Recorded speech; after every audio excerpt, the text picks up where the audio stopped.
Rita Dove, thank you for being on Explorations in Black Leadership. Thank you for inviting me. I want to begin by asking you a question about the Brown decision. It says in my script to ask, what did it mean to you at the time? Of course, you were but 2 years old, but what do you think it has come to mean? Well, first of all, I think that for my parents, it meant quite a deal, and I knew of it when I was growing up. I knew that it had happened when I was a little wee toddler, and I was constantly being told that this was important and that I was lucky to be born when I was born. So I grew up knowing that this was a legacy that had far-reaching consequences, and I think that obviously education was one of the key elements. It has become, I think that it's become something that people have accepted and know that's the baseline, which means that every struggle to try to get a school not just integrated but up to par is based upon an acceptance that that's the way it should be. That may not be the way everyone really thinks deep in their hearts, but they know that that's the way it's going to be. And so it's incredibly important. That sort of carries on to the next question. What do you think it has come to mean, as opposed to what it might have been meant to mean?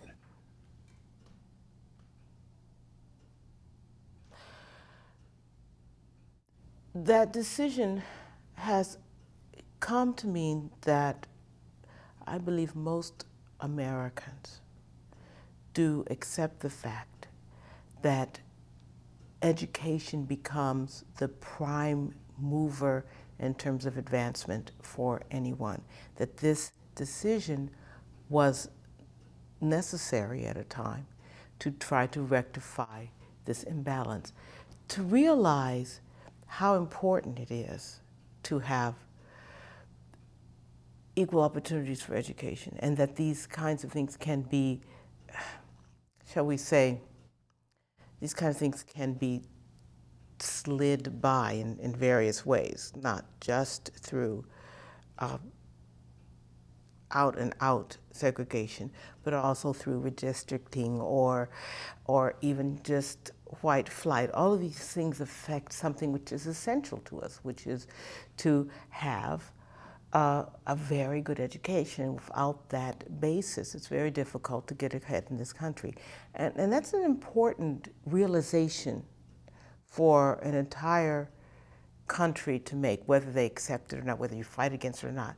To make the realization education is a key, is something that Brown versus the Board of Education brought to the forefront. Now, when you were growing up and going to school in Akron, what kind of schools did you go to? I mean, were they integrated, segregated by neighborhood, or what were they like? They were integrated. The Akron public schools were integrated actually in the 30s. And so the idea of having a segregated school was something that just didn't happen in Akron, Ohio. However, there were natural segregations due to the zoning and where one lived. And in fact, we knew that Firestone High School, we called them the cake eaters, because in the class system, these were the rich kids, and they were, it was whiter than the other schools. I grew up always on the cusp of a white flight in terms of my school, so that even in grade school and in junior high school and in high school, I would enter and it would be 30% black. And when I left, it was 30% white, pretty much.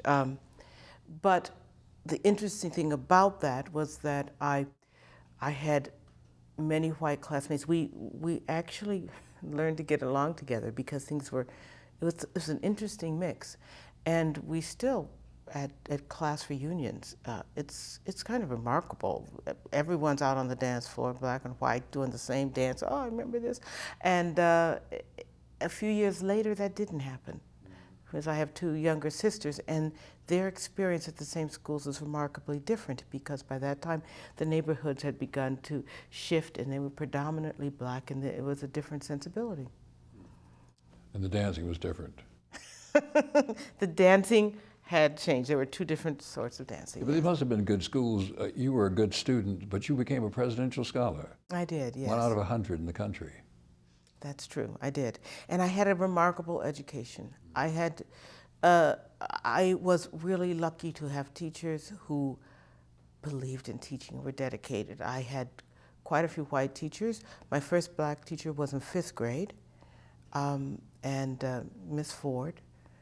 And I remember being tremendously excited to have my first black teacher. She was phenomenal. After that point, there were others, but most of my teachers actually were white and didn't seem to show any kind of discrimination. So yeah, and we were pushed. This is a great segue to the next question. Who were the people who were important to your life, your growing up years? Your parents, I'm sure. Absolutely. My parents, I can't, even today I am realizing the ways in which they sacrifice and step back and push but still step back. My parents were absolutely essential. My father is a chemist. He's retired now. He's about to turn 91, but he inspired in all of us the sense that you are your own judge.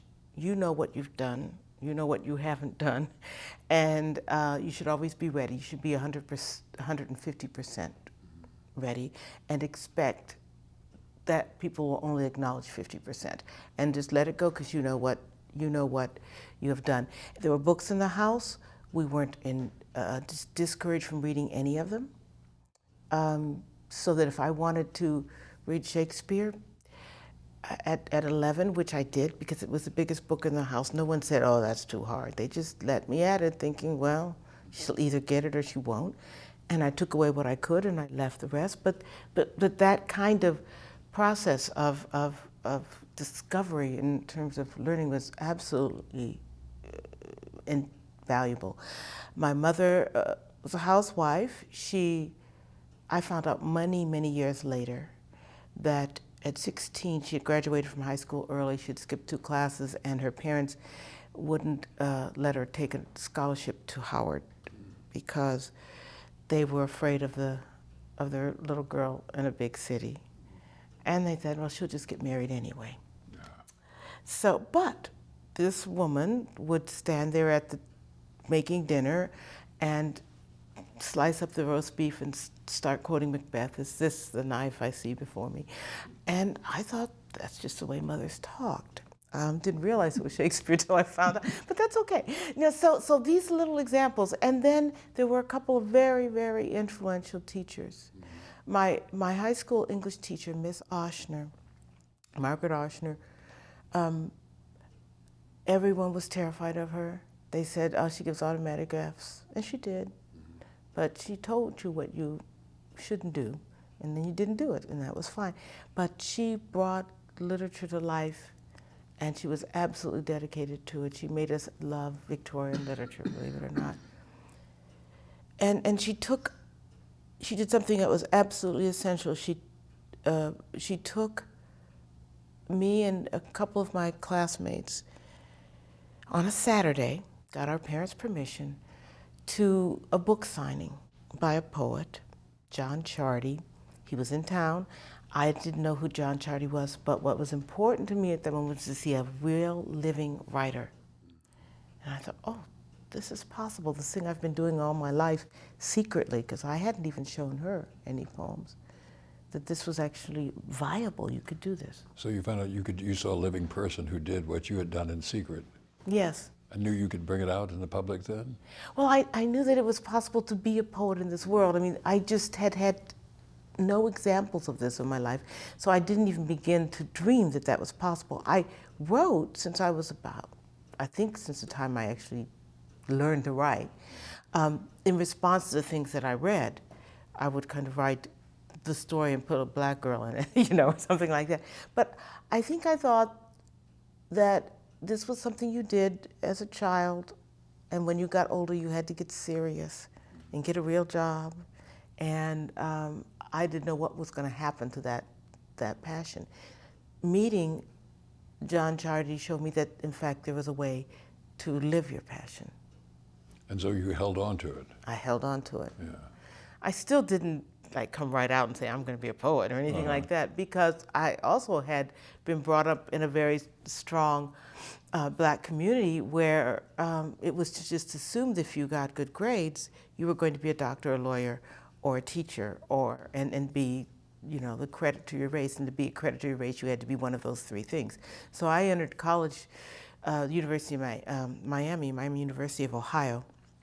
I entered there thinking that I would be one of those things. And I changed my major about 6 times my first year. Kind of knew I wasn't going to be a doctor because I didn't like the sight of blood. And thought maybe a lawyer. That sounds, but it wasn't until I was a junior that I admitted to my parents that I wanted to be a poet. I kept gravitating over to the to the writers.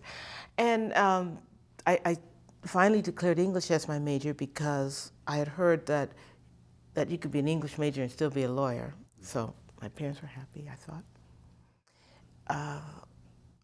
Another piece of serendipity, and a teacher that really influenced me. I was in an advanced composition class. It was a core curriculum at Miami University, so this is a class I had to take. And though I loved it, I was in this class when the professor got ill, and they asked the fiction writing professor to take over. They figured fiction, composition, Sure. close. And he came in and he said, we're going to write stories, and you'll learn composition from that, because that's what I know. And so I was actually kind of catapulted into my first writing class, and I thought, you mean you can take courses in this? I can get a degree in this? And that's what started me on that path. And so I came home when I was a junior and told my mother I'm going to be a poet. I finally decided. And what did she say? She That'd said, be encouraging. well, she said, we were in the kitchen, and she said, you tell your father. That's what she said. What did he say? It was really great, actually. I was terrified. But I went in, and he was reading the paper, as we did every evening, from, you know, cover to cover. And I said I want to be a poet. And he stopped, put down his paper, swallowed. And then he said, well, I've never understood poetry. Don't be upset if I don't read it. And I took that as, well, as an expression of faith. I was happy he didn't blow, you know, say, what, are you kidding me? All? But I think it was an expression of faith. It's like, well, this is a path you want to go down. It's not one that I've ever, you know, looked at. So, but I still love you, you know, I'm gonna. But he obviously loved language. You told me before we started that he was self-taught in German and Italian. And then as a young girl, he taught you German. So he was language conscious. He was very language conscious, and he did, there were German books in the house, there were Italian books in the house, and he had taught himself German and Italian before going into the war, the Second World War, because he didn't know where he was going to be deployed. And later when I asked him, he said, well, I wanted to learn the language of the enemy, you know, it could come in handy. And so as a child, I saw those books on the shelves, and in fact, one of the German books was a book of poetry. A very beautiful volume of Schiller, a long poem called The Song of the Bell, and it had illustrations. And I would look through this book and think, I can't read this, I want to read this. So he was very conscious of language. And if my brother and I, my brother's 2 years older, and so we were the ones who were always the battering ram, I guess, in the family, kind of leading things. Whenever we asked him a question about something, he would go to the dictionary and say, well, let's look it up together. And then we'd spend about a half an hour or so, you know, looking up the etymology of a word. So he was very language conscious, it's true. What about other people, scout leaders or church leaders or people of that sort outside your family and outside of your school? Well, you know, my parents were members of the African Methodist Episcopal Zion Church in town, and we went there every Sunday. The preacher, the minister there was a man by the name of Reverend Morgan, who was an absolute natural orator. Sometimes those sermons would go on for about an hour, but what was incredible, I think that very early on, I I appreciated the way he would shape that sermon from the reading, from the scriptural reading. You'd get a couple of lines of out of the scriptures, and sometimes he would choose very, very strange, the ones that people were looking through, what does this mean? And then he would lay it out for you, and then he would give you examples. So he would build this. And to watch that and to experience that Sunday after Sunday from, and sometimes it could reach quite a high pitch, and sometimes not, but I could say, oh, here he goes.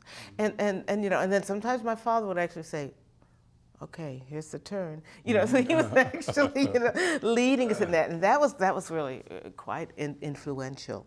I do think that when I got to university, that there were quite a few people who were influential just by the people that you wouldn't imagine that would be influential, like a German professor who said to me at one point, I was taking German. It was the language that I chose as because it was all around me. And he said, well, why don't you apply for a Fulbright? And I said, but I don't want to study German. It's just what I need to get on. And he said, well, you want to get to Europe, don't you? You want to travel, don't you? He said, make something up. Find. So in other words, he sent me home for the summer to write my grant proposal. And so I learned how to write a grant proposal because I said, well, I want to get there. What do I have? What skills do I have that would interest the Fulbright committee? And still be true to what I wanted to do. And so I said, yeah, I want to translate German poetry. And that's how I got my Fulbright. And so I learned something about that kind of pitch as well. And you know, there's the community of my neighbors. The whole community was so much more closely knit than communities as I see them today. I knew that the neighbors were watching out. Sometimes that was for good and sometimes for ill, but the fact is you knew that everybody had your back, and that if something good happened to you, be sure that when you're walking down the street, they would yell it out or something. And if you did something wrong, they would give you lots of advice. I had come to value that kind of connection. And I think that it made quite an impression on me in terms of my own writing, to realize that all of these people who never make it into history books or anything like that are full and complete and heroic people, actually, who had survived and were making it, and were teaching, I think, the young people just by example that, you know, you take care of yourself and your kin, and and someone is always watching you, and so just don't try to slip by. All of those examples. Now, how did you choose your career? I saw in some of the research we did for you that you had begun a novel in the second grade. I did. And I did. Did you ever finish it? Well, it wasn't that kind of novel.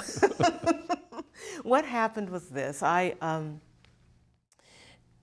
We had these spelling lessons. I don't know if they still do it the way they used to do it, but you got 20 words a week.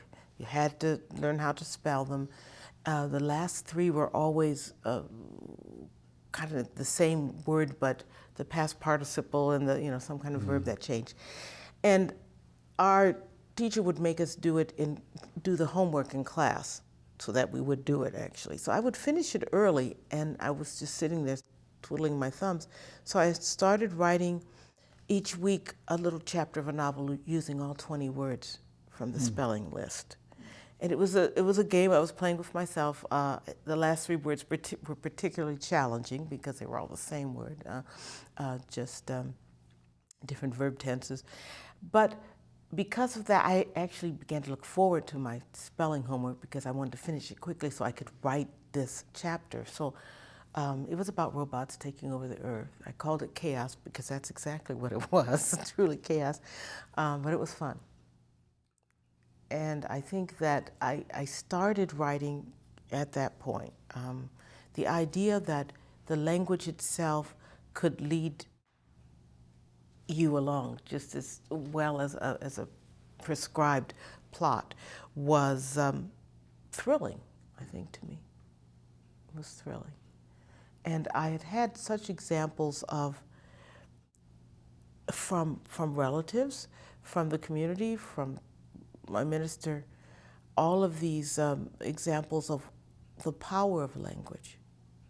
That if language used, if you get the right word with the right inflection, how you can persuade and create realities through language.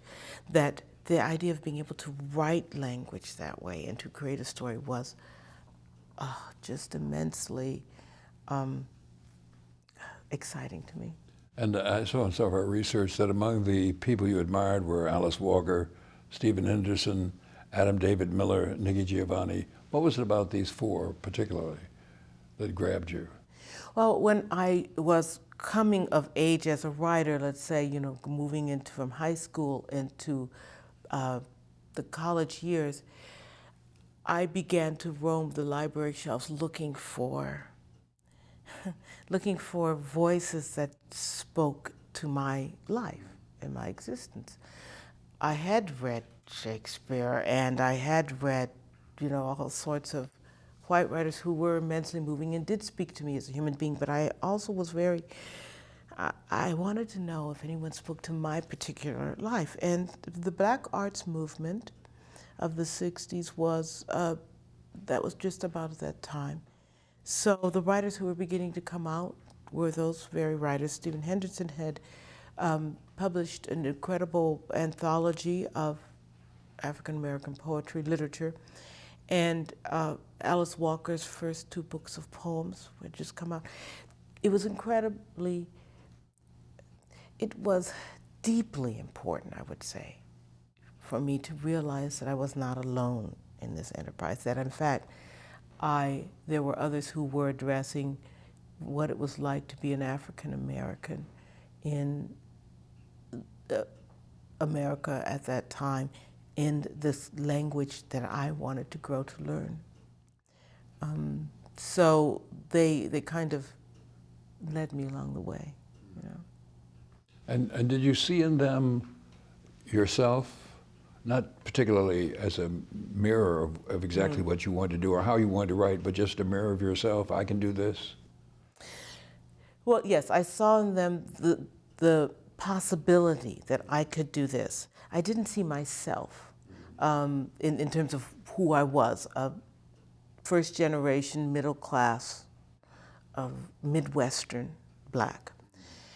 But I saw in them the possibilities. For instance, Adam David Miller wrote wildly different poems than Alice Walker. His poems are spread all over the page. They look like paintings. The words kind of went up. And I thought, oh, you can do that with words too. With Alice Walker, it was the sense that I could write very deeply about the interior life and trust that someone else who may not be Black would also say, oh, I've also felt that kind of thing. That common thread of humanity. So I didn't see myself, and in fact, as I began writing, first began writing and revising my poems, which is when I think of it as serious writing, I remember feeling very, very alone in the sense that I had not yet come across someone writing from the Midwestern Black, sensibility. Then, when I still remember, it was in graduate school. I was at the University of Iowa, the writers program, where you can really feel alone as a Black person in the middle of the cornfields. And I had taken to going to the library every week and just going to the poetry section, taking out 20 books and just reading them, just didn't matter what. And trying to educate myself. And also just wandering the stacks. This was a time when you could actually wander stacks. And I came across a book, which was a fiction book. It was a novel, and the cover attracted me. They had stripped the cover, but there was a blue binding on it.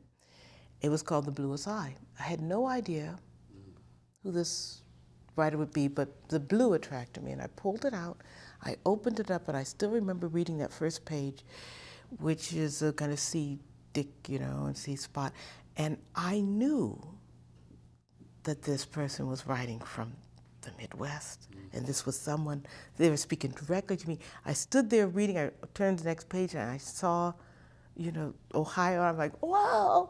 And a quiet whoa, because I was in the library, and I took it out, and that was my first exposure to Toni Morrison, who, of course, grew up in Lorain, Ohio, which is about 30 miles away from me. But what was interesting, when I look back on that, was that first page was just not race-specific, and it doesn't say that I knew.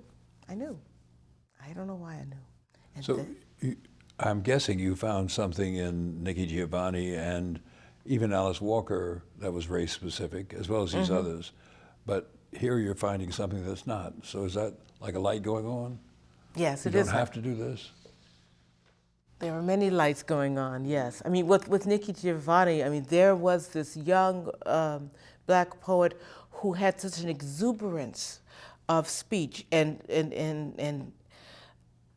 the oral element of her work was energizing. American poetry had seen nothing quite like that before. And at the end of Nikki Rosa, she says, what people don't understand is that for all of, and I'm paraphrasing terribly, we really were quite happy. The insistence that understand, don't make me into a victim. We really were quite happy. That spoke to me. And then with Toni Morrison, there was a sense that here's another aspect of Black experience. This is not the Southern aspect. This is not the. This is a differentiated, incredibly subtle way of looking at being Black in America, and how it works. How being invisible and being no one says it overtly, but that subversive way in which you're made to feel less than the human race, with capital H and capital R. That's what Toni Morrison was doing with those first pages of Bluest Eye and on. It was something that I had lived and felt, because although I've talked about getting along with my classmates, and we did, there were still moments. We always had to be on guard. I mean, second grade, I remember one of my classmates who I thought was a good friend, and we were going to walk home together, a white girl, and I was dawdling for some reason in the playground, and she said, "Hurry up, nigger," and I turned to look, and that moment, all these... Me? Yeah, me.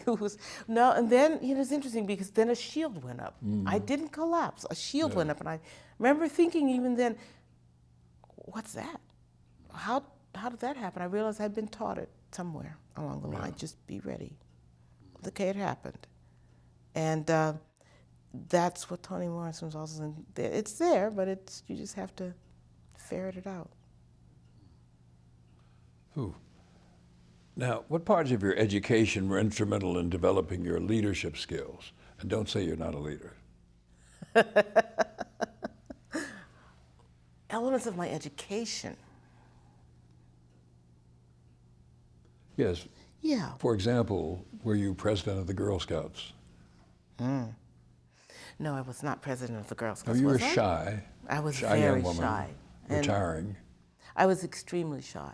And I'm still shy, but, you just have to suck it up and get over it. Yeah. I was in student council in high school. Okay. And this is very interesting. I hadn't really thought about it in terms of leadership before, but when I was in 7th grade, I and a group of my classmates were put into what was then an experimental idea of tracking and putting people into accelerated classes. As a result, I basically shared certain classes with the same group of students from 8th grade on. And so we were pushed into, AP English and history and math. What happened was that we did form a community, and yet we also were often put into leadership roles. But I think that having that community was also very important. My father, I remember my father studying index cards at home. And I asked my mother what he was doing, and she said, well, he has to give a presentation. And he's studying these cards, and he would study them for days, quietly, to himself. And so, even without thinking about it, I realized you have to prepare for these things. My father is a very shy man. You'd never guess it, but I knew that he was shy, and then I knew that he had to do this thing. He never complained, he just did it. And I should back up on this to say that at the time that my father was doing this and practicing these speeches, I was not aware of the fact that what he had to go through to become a chemist in the rubber industry. He was a chemist, and he was the first black chemist in the rubber industry in Akron, Ohio. And what had happened with him was that he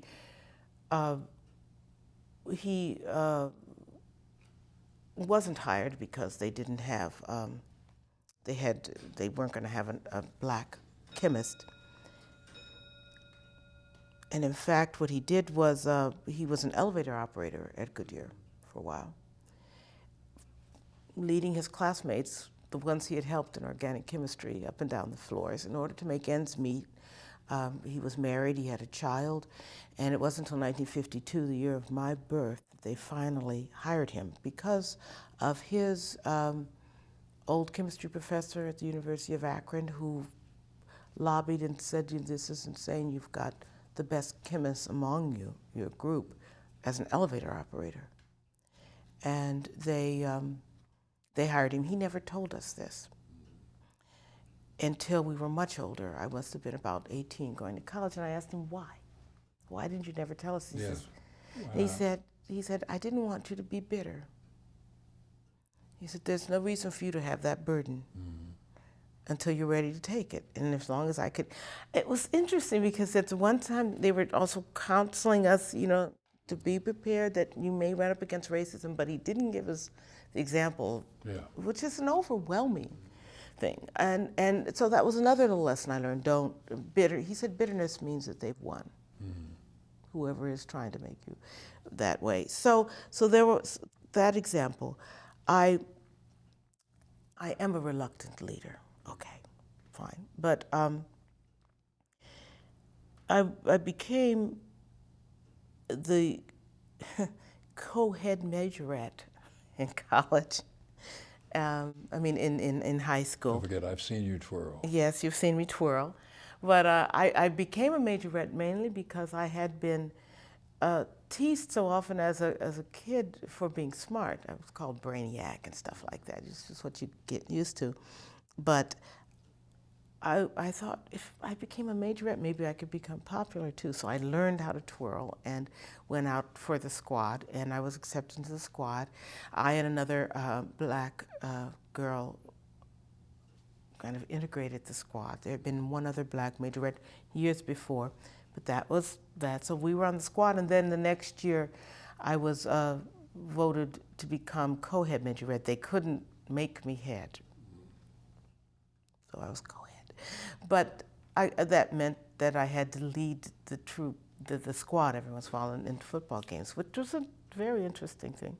And I played the cello, and occasionally I would become first chair in cello. And that's an interesting way of leading too, because you lead by example. You don't lead by exhortation or words, but by the very posture, by the very way you move. You lead the entire section. And that, I think, has helped in terms of when people say, oh, you're my role model, and that kind of drives me nuts. But I also know that it's incredibly important to have role models. I know from my own life. So how to become that role model, how to lead by example. Other examples of leadership, in and I'm so terrible with dates, so I'm going to think about this, 1985, I believe it was, I was elected to the board of the Associated Writing Programs, which is the leading organization for writers in academia. And it was a learning experience. I went to my first board meeting, and another board member took out a calculator to figure out the deficit, and we're all poets, calculators, please. And his response, he was an editor of a magazine, was that you gotta balance the books. You know, you can't go anywhere even as a poet. So I learned to use a calculator at that time. The next year, we had terrible deficits due to improprieties, let's say, in the administration, in the administrative staff, because these poets did not know how to use calculators. That's why we had this problem. And long story short, the rest of the board, no one wanted to be president, and so they tried to elect me because they figured, well, put it on the youngest member. And I remember thinking to myself, I said, I can't be president. I don't know how to lead anybody. And I said, I have to call my husband. So because I went into another room where the phone was. This room, it was at a hotel, but this room was the room where the executive actually was supposed to be. There was a conference room and there was an executive room, a huge mahogany table, and every emblem of leadership there. And I had to sit behind this desk to call my husband to tell him the horrific news that I might become president of an organization that was about to go down the tubes financially. And as I sat behind him, I called him, and Fred said, "Oh my God." And then I stopped and I said, "I'm going to do this. Because there are ways to do this. Someone has to do it, and I'm going to do it." And so I squared my shoulders and went back out there, said I will be president, and did the necessary firing of the people who were, skimming, and we pulled it back up. We pulled the whole organization out of the dumps. So that was, and I remember thinking of my father at that moment with his index cards, and realizing that I was 150% ready, even though I was shy. You just do it. A moment ago, before this train of thought, you said you were a reluctant leader. Then you immediately went to two episodes in high school where you, in effect, volunteered for leadership. And then you tell this other one when you're older, when you are reluctant once again. So what's the story here? Well, when I say reluctant, I mean that my natural inclination is to just sit in the background because I am shy. But I also had the examples of a father who was shy, who just went ahead because he knew he was prepared to do this, and he was ready to. He was the best person. And he didn't let his shyness hold him back. He didn't let his shyness hold him back. He just buckled down and did it. So for me, even though I didn't, I didn't want to be out there in the limelight, at the same time, I knew I could do it. Also, music. I think that music has in a certain way taught me how to be a leader, because the music itself carried me away.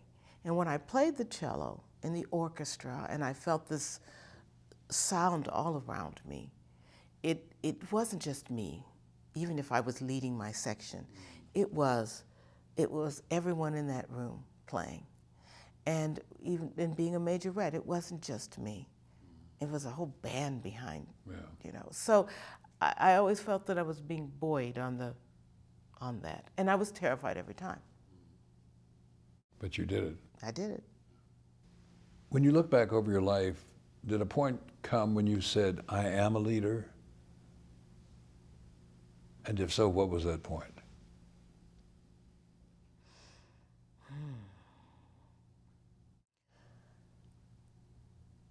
I don't know if there was a point where I said I am a leader. Or people think of me as a leader? Well, yeah.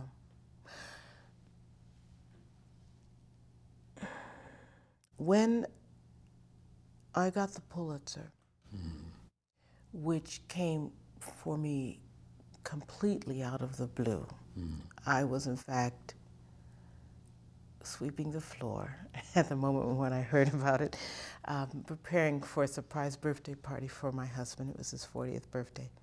When I got the call from my English department chair at Arizona State University, he said to me, "You got the Pulitzer?" And I said no.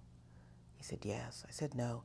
And then he said, "I'm going to arrange a press conference." I said, "I've never done a press conference. I don't know how to do a press conference." He said, "You'll learn." He hung up. And in that moment, I stood there and I felt the world's lights come on. Yeah.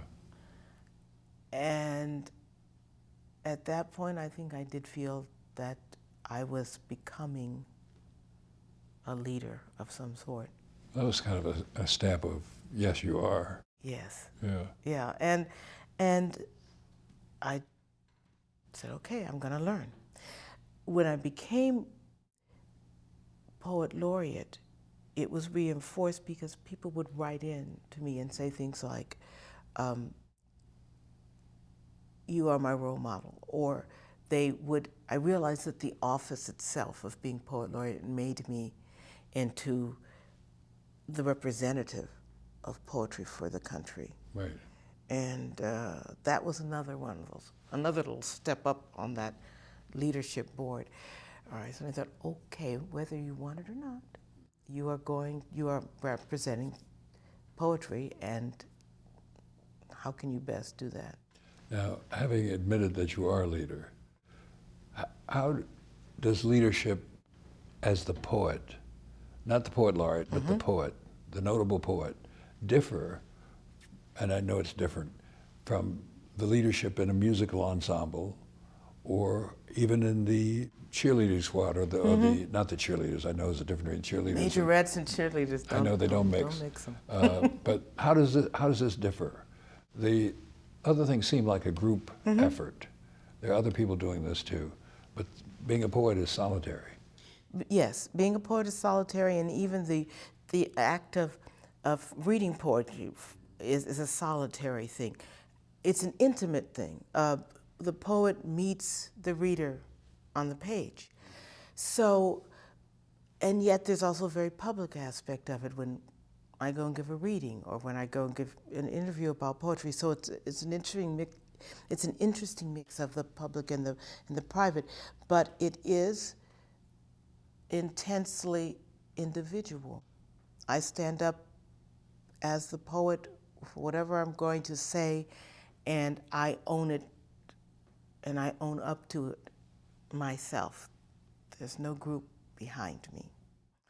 The person who reads it, then if they accept that, then there's this communion going on between the two of us. So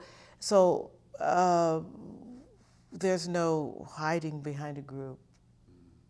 Whenever I talk about poetry, whenever I read poetry in front of a group, I feel that I am opening myself to them.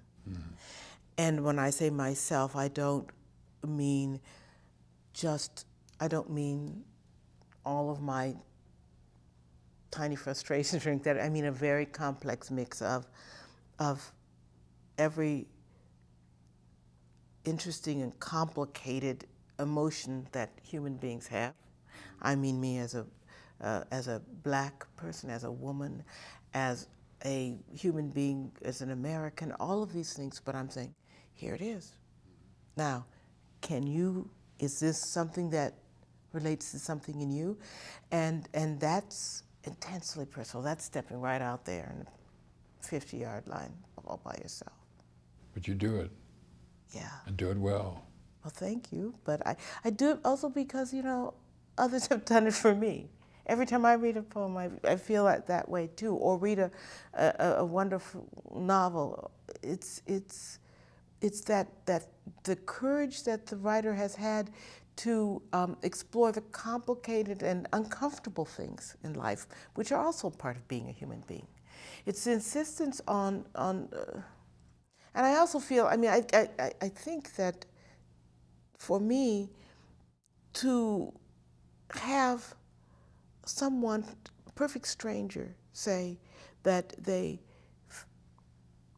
felt the same way too. And this perfect stranger may be a white man from rural Texas. That's an incredible victory for the human race and for civil rights and all of that, to acknowledge, to realize that different skin colors, different classes, we are all human beings. This is where civil liberties and mutual respect begin. So, What do you see as the difference between vision, philosophy, and style? Can you describe the interaction of these three things, vision, philosophy, and style? this is a fascinating question. I've been thinking about it. Philosophy of leadership, I assume, right?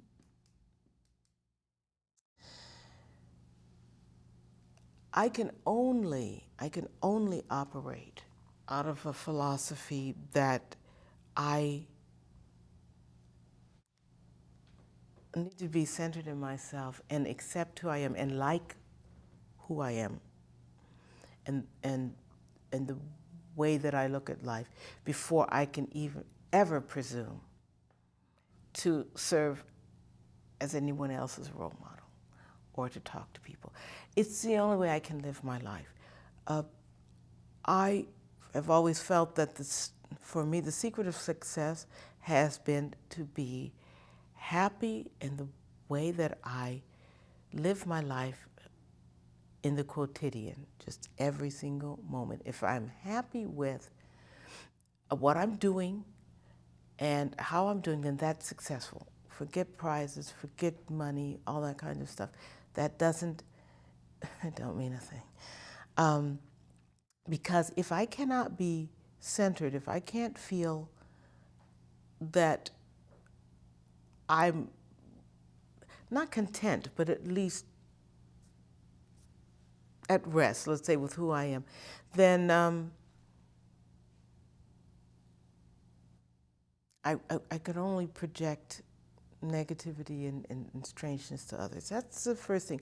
And it has been something that I've felt all my life. I think because I was shy, I often, I grew, I talked to myself a lot, you know, and I, even as a child, I just wanted to make sure that the Rita that was in there scrabbling around was the Rita that I was happy with. I wasn't going to deny it. So that feels good. Style, though, is a very different thing because people do not want to see you shy, and they do not want to see you or no, they don't want to see that. And the reason why, I think, is because we all yearn to get over those uncomfortable moments in ourselves. I'm going to tell you another anecdote, but when I was, when I got the Pulitzer, my hometown, Akron, Ohio, decided to hold a Rita Dove Day. Now, to a shy person, that's a terrifying thought. But they did a wonderful job. They had all of these different things that I was supposed to do, culminating in a reading at the theater, at the Performing Arts Center, for 3,000 people. And the theater had orchestrated this reading so that I would walk out on a darkened stage and then a spotlight would come up and they'd show some artifact for my life. They kept referring to artifacts for my life. The baton was one of them, major baton, and my parents were another artifact, poor things. And they were sitting in the wings before this event began. And prior to this, I had read my poetry in front of people, but poets don't get huge audiences. This was so different. And I was very, very frightened, but I looked in the wings, and my parents were sitting in these chairs as if they were about to be electrocuted or something. And I thought to myself, I said, you owe it to them not to look shy, not to bumble about, but you owe it to them to get up there and do this with style. Right. You owe it to everyone out there who want you to celebrate with them. They don't want to see you fail. So stop thinking about how scared you are and go out there and realize that they're with you. And at that moment, I got over a huge threshold of fear that I had been carrying, a stage fright. And I think about that often. I think about every time I go out that it is, you give them the best part of yourself, So style is another thing. I also think that the difficulty as a writer is to when you appear in front of people, is to get them back to that very intimate space so that everyone in the audience feels that they're talking alone with you, and Just yet you. they're just you, but that to recreate the experience of discovery, that intimate moment. And to do that, I think it's important not only to try to communicate with people directly, to really, really connect with them, but not to show too much anxiety about it. Mm-hmm. They're going to have anxiety enough. Now, vision. Mm-hmm. Vision.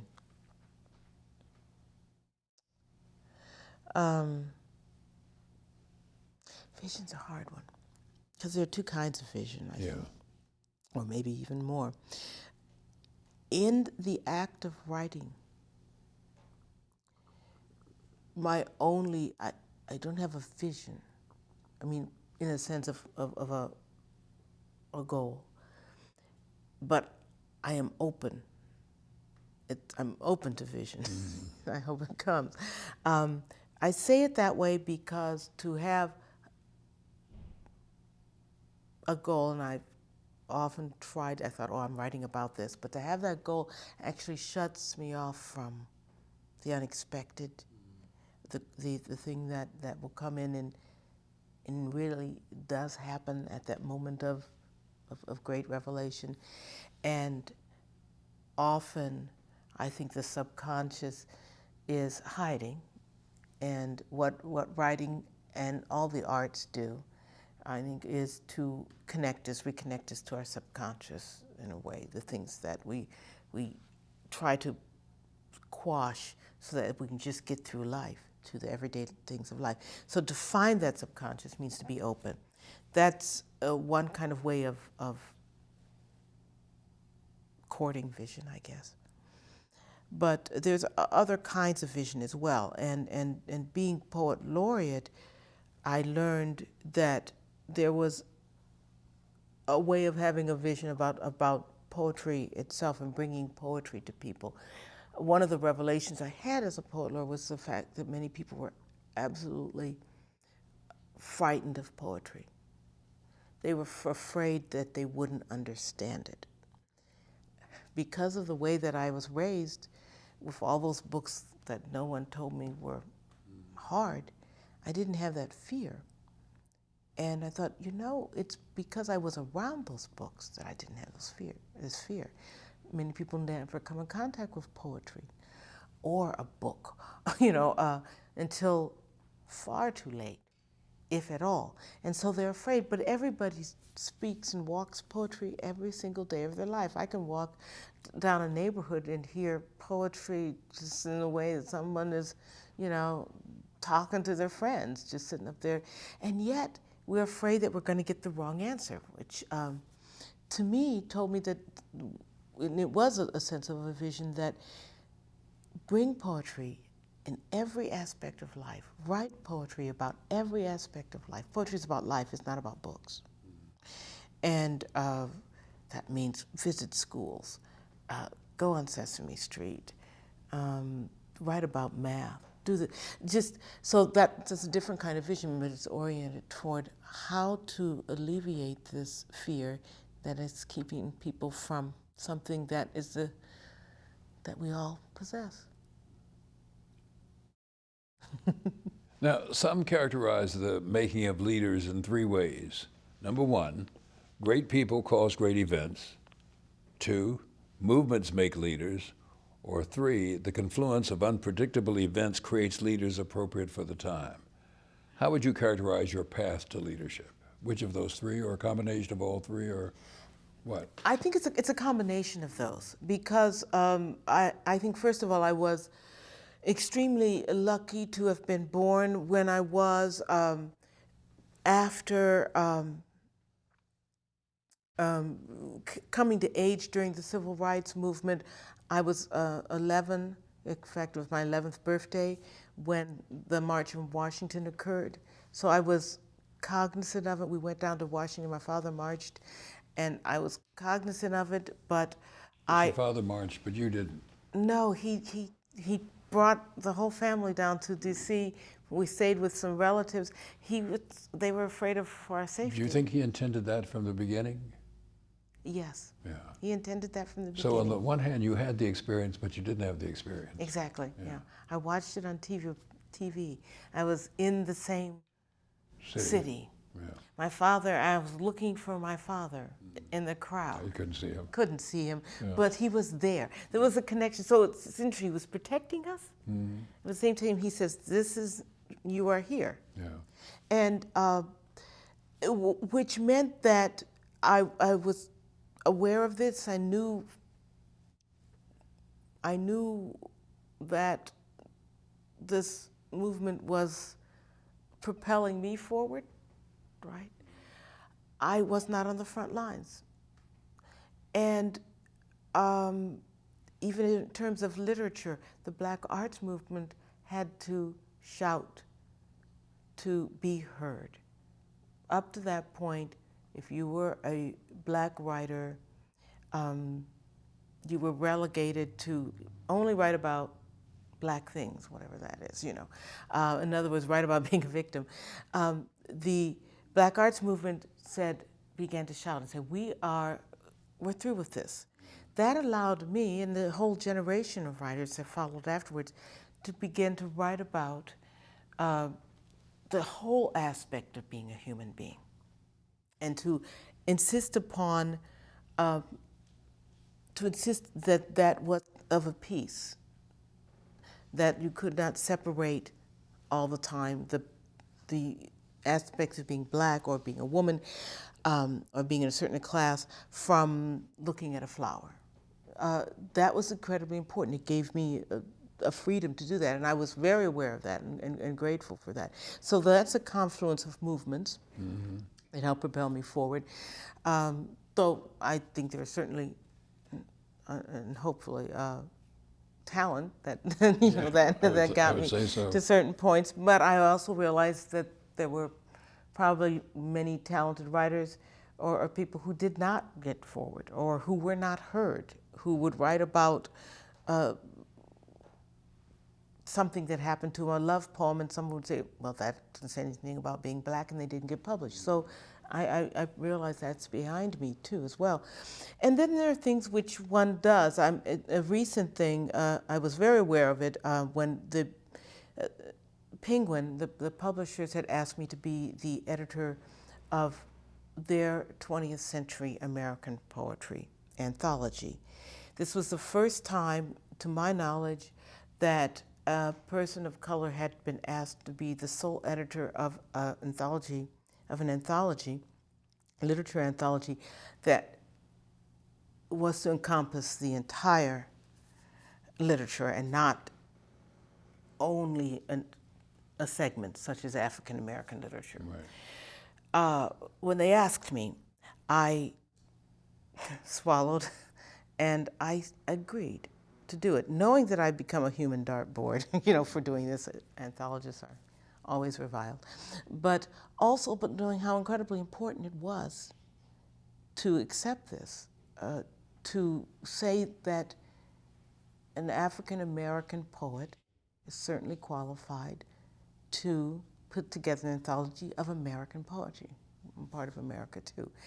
And knowing that it was going to take a big chunk out of my own writing life because, to put together that anthology. So that was a decision that I went into gladly and deliberately, a project that I went into deliberately.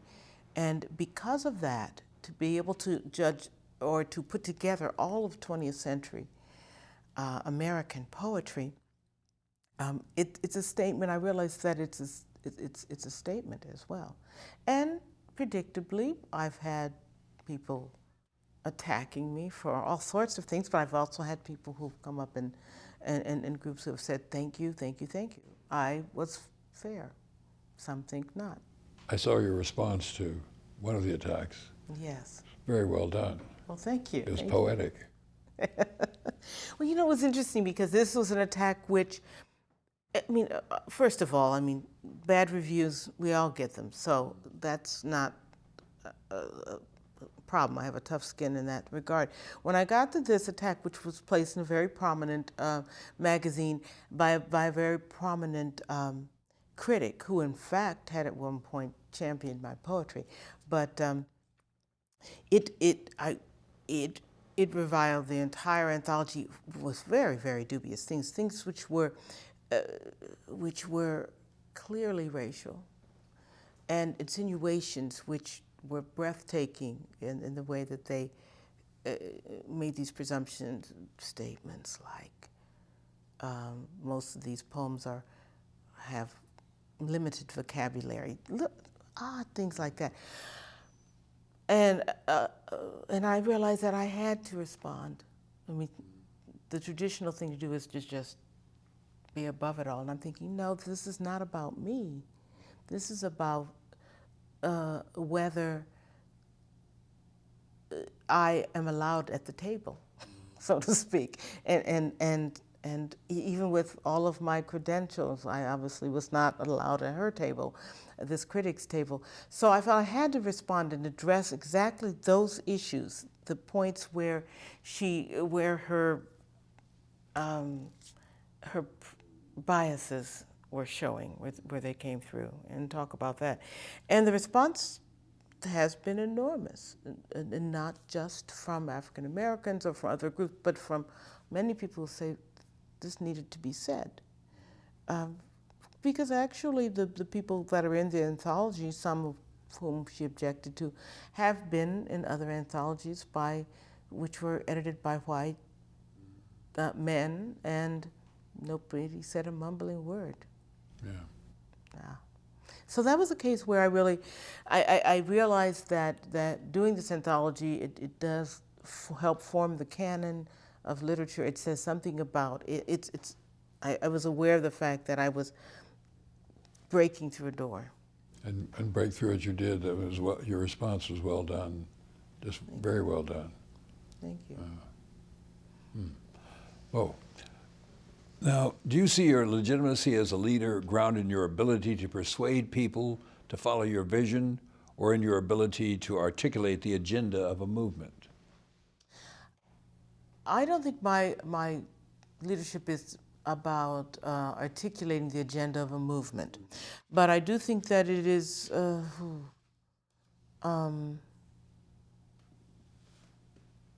What are the other two choices again? Your ability to persuade people to follow your vision.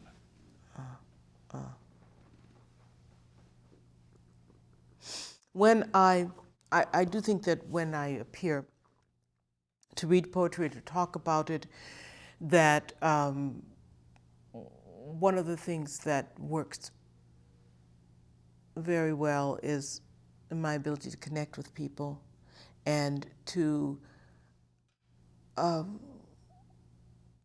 convince them, to persuade them that poetry in fact touches their lives and it's about their lives. I believe that firmly, but it's one thing to believe it, it's another thing to be able to convince someone. And I just, I really love going into classrooms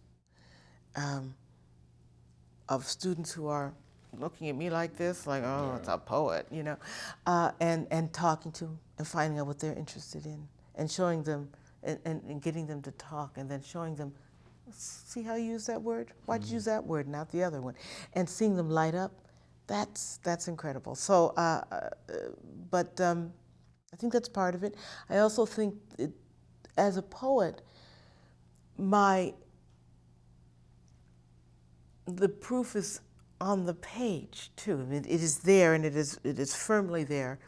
And so I think that the example of what I do, my actual writing, is part of the leadership as well. Okay. Do you have a general philosophy that guides you through life? And if so, how has it sustained you through challenges or moments of alienation, as we just finished talking about? How does this sustain you? Your general philosophy. Well, as I mentioned before, I do feel like I must always keep that center and be aware of who I am and ask myself, is this what you really can live with? Is this what you really believe? And to do that, find a way to do that at all times. That's part of my philosophy. Another part, though, comes from realizing that I'm just like everyone else. We're all human beings with the same amount of fear, joy, yearning, and some of us realize our dreams, some of us don't, but the capacity for love, the capacity for hate, the capacity for all these emotions is in each of us. I saw it through my life with my parents. I saw it through my life with just ordinary people doing their jobs and never getting recognized, but sometimes doing heroic things in terms of sacrifices that they make for their children or whatever, never complaining about it. Never, this is what you do. This is what I grew up learning. That sustains me even in moments of trial and tribulation. I will find myself saying to myself, so that's okay. You're alive, you're healthy, you have your wits, you have your friends who love you, and you believe in what you're doing. Let the rest fall the way it is. Also to realize that sometimes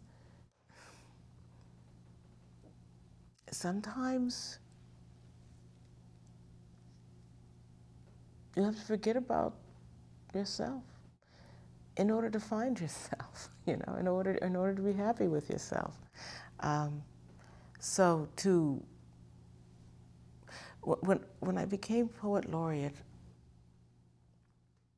I had just come off of teaching a semester and I was ready to write. And I was desperately wanting to finish a book.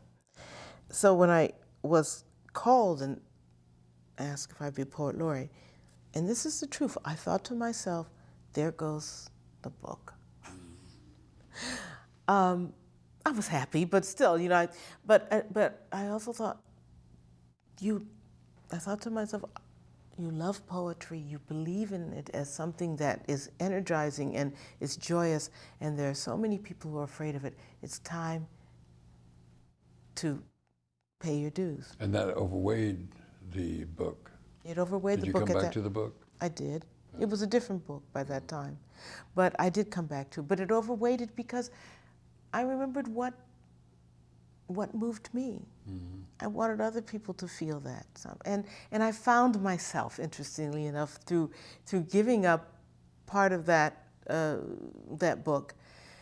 I found myself through actually people who would write it and say, "I don't know much about poetry, but," and then they would eloquent letters about their first book of poems and stuff. I remember this man, an elderly gentleman from Kansas, who said, a white gentleman who said that he got his first library card, and there was a mobile library that came through his little rural town, and he ran. By the time he finished signing up for it, he only had time to grab a book, and he grabbed this book, and it turned out to be a book of poems by Paul Laurence Dunbar.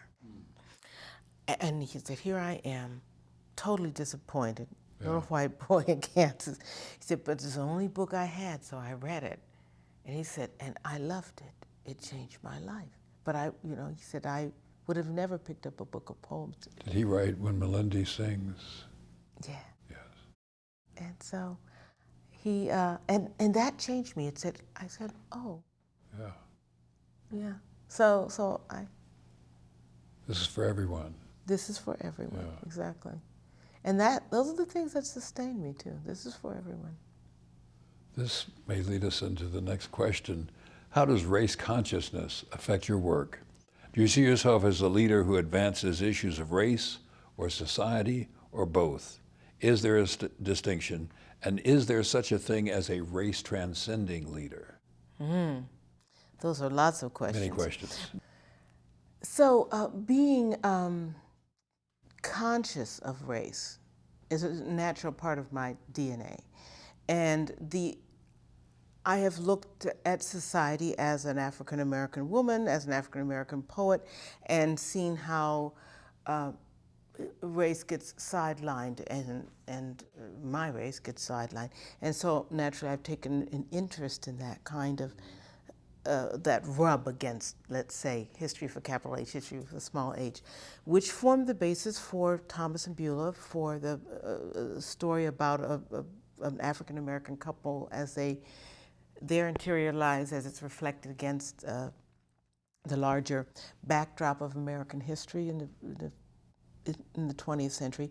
It also meant that when I was working on my next, one of my books, Sonata Melodica, my last book, when I saw a movie about Beethoven and saw a black violinist in this movie, I'm like, who is this man? So that, because he spoke to me there, he was in classical music, which is something that I love, but he's also black at the time of Beethoven.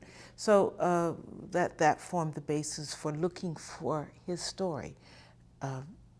George Bridgetower, who in fact Beethoven had composed a sonata for, and the fact that his story got lost spoke to me as a musician, but also as a black person. So race consciousness forms a part absolutely of my work. I would hope that as people read the work that they would also, that it would open some eyes to race, to what happens racially in this country in terms of people's perceptions, and also open their eyes to how we're all connected rather than being separate. If, however,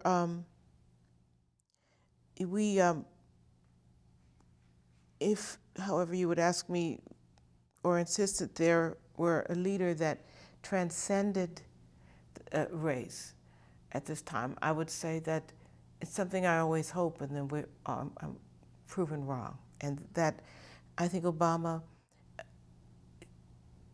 was elected in an incredible wave of race transcendency, let's say. And he, in fact, conducts the office of presidency that way, which I think is exceedingly important. But the actions of Congress and the Tea Party and these groups show that we have not transcended race, that there are forces which are just as virulent. I think that personally, as a poet, I at times think that my work and my example has transcended race, and then I'm brought up short and reminded through some of the cockeyed reactions to this anthology that no, we haven't transcended race, not yet. Tell me about the poem you wrote about the imaginary debate with Don Lee, leader of the Black Arts Movement, Haki Madhubuti. Yes. And what was that about? This was a very early poem. It was in my first book, and it was called Upon Meeting Donnell Lee in a Dream, and he was still Donnell Lee at that time. And it's surrealistic kind of poem. It takes place, obviously, in a dream, in which I confront him and say, it's really a poem of generations, and saying, you did it this way, those years are yours, and now I'm going to do it my way. And so it's almost Oedipal in that sense. And I admired Donnelly's work, and I read it, and it really helped me. But I also was not that kind of person. I was not a person who could write those kind of poems. I came from a different era, and so that's what that poem was about. And people have said to me, "Oh man, you know, why did you have to diss Don?" You know, hockey. I'm like, I didn't diss him, man. This was just saying, you know, it's like a daughter to a father saying, I'm going my way, you go your way. And in fact, I have talked with Hockey since then. We've met. And the first time we met, and there were a lot of people standing on the sidelines waiting for us to meet. And we walked up to each other, and he said, you know, I read the poem, fine with me, I know what you, I said, yeah, I said, we just kind of said, okay, that's not what it's about, and we agreed, and so we're friends. But isn't it possible there's a Rita Dove way and a Donnelly way? Absolutely. Yeah. Absolutely. The poem was more personal, sort of like, this is your way, this is my way, and now we're going to go. And also insisting that there can be those two ways or 3,000 ways to talk about what it is like to grow up Black in America. There need to be all those different ways. How is an artist a leader? An artist touches and articulates the depths of our emotions. It's all the stuff that we don't talk about and that we only admit to sometimes we don't even admit it to ourselves, we don't even realize it. So the artist is really responsible for articulating the spirit of the tribe, if we want to go back to that point. In that sense, you could almost say that the artist is one of the leaders of our spiritual lives, emotional lives, not in the sense of prescribing where you should go, you know, but in the sense of reminding you who you are in all of your complex glory as a human being. So in that sense, an artist is really, truly a leader. Now, do you think about your responsibility as a leader? When I write, I don't think about it at all. Mm-hmm. When I put down my pen, I think about it. There are poems which I've written which I will show no one because they might hurt someone, or because I think that I'm not even ready to ferret out all of the misunderstandings that might arise because of it. But mostly it's because of personal, you know, I'm not going to drag someone else into the limelight. I think an artist is responsible to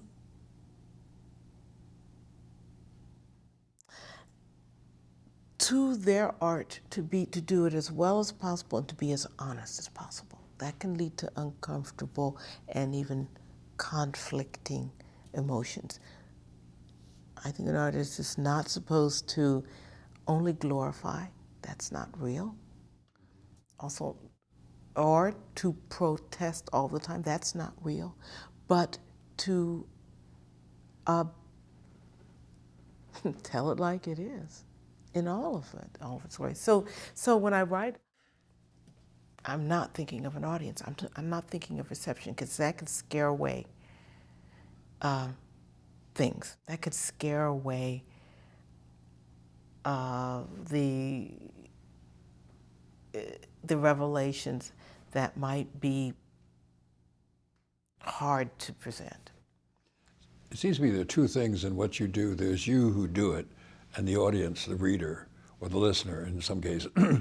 I think I read something about Elizabeth Bishop, and some poems that she had written that were published after she died that she clearly did not want to have published. Is there a Rita Dove archive somewhere that 100 years hence will be published and you'll be shouting down from poetry heaven, don't do those, don't. Is that going to happen to you? It's not going to happen to me because I think that I have made this pact, I guess, with myself that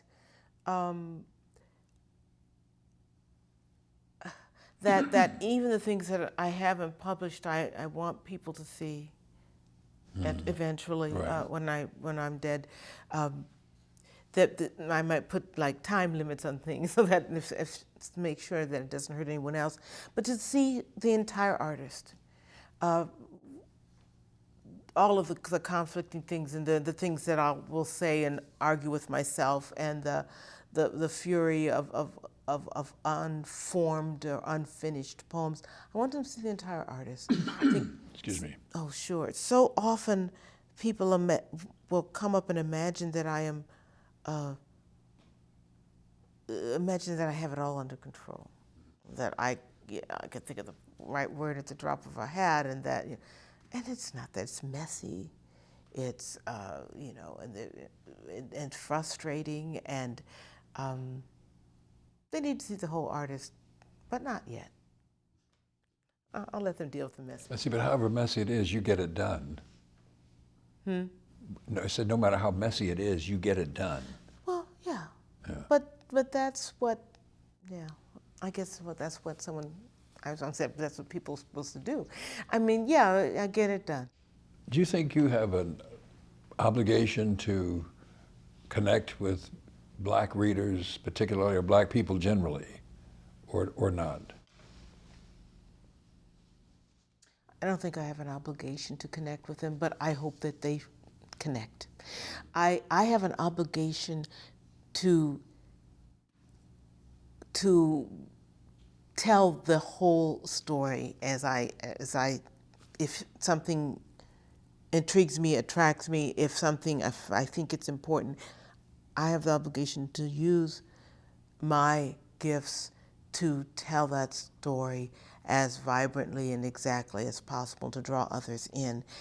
And then I hope fervently that Black audiences will also connect with that.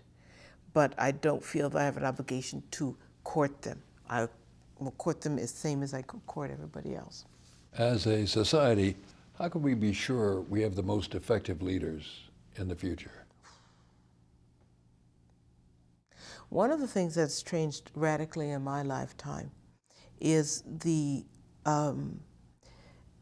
media, and how invasive media has become, and absolutely ubiquitous in our lives, so that now every school child can kind of Twitter to somebody else, this is what I'm doing now. So that means that a leader now, regardless of how intelligent they are, how strategically savvy they are, also has to be able to present well in the media. It used to be that you could do a speech or two, but you did not have to project warmth through the television screen or online. And now a leader has to do that in order to place, and that's a radically different thing. It's not the most important thing, obviously, for any aspect of leadership, and yet it has become something that has to be factored in. And also a leader must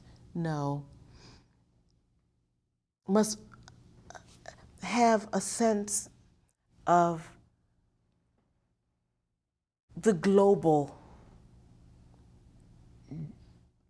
breadth of all of our lives. We have become an exceedingly global society. And to know that if you touch a string there, it might reverberate way over there. And if you make a decision about, let's say, forestation or something in Mexico, it'll affect the monarch butterfly's breeding habits. So everything connects. And I think and I hope that leaders will realize that you cannot just be a specialist in one narrow area, that you must learn something about aspects widely different from yourself because it will be affected. Rita Dove, thank you for connecting with us. Thank you. It's been a pleasure. My pleasure.